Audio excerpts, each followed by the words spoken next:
This is a teardown of a long line fiber solutions GLC-LH-SM-LL 1.25 gigabit SFP module. It's 1310 nanometer and 20 kilometer range. And you're going to just pop her open and see what's inside, hopefully. These covers are just kind of clip on.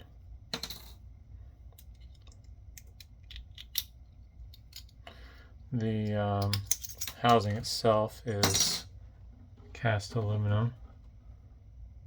Plastic spacer there. I'm not sure where that came from. It fell out though. Alright, I need a Phillips screwdriver to get the board out. And it's probably going to be hard to see what's on the board, unfortunately.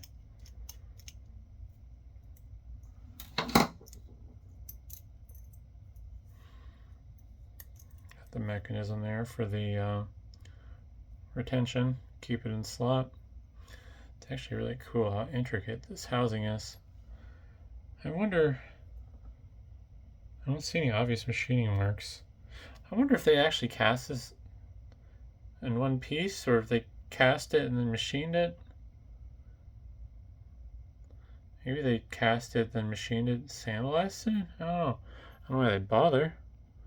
But I mean, you don't see any markings. Usually you'll see some repetitive lines in the surfaces if they were machined.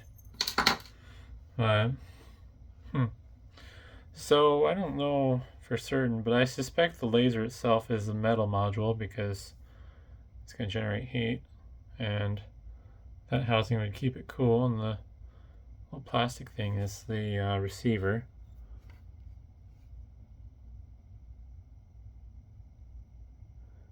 I'll have to pause that and read it. My hands are too shaky. I think that said Phi works, PHY works, and the model is PHY 1040. And on the bottom side, there's some more chips. But yeah, pretty simple on the inside. Hopefully that was interesting, and thanks for watching.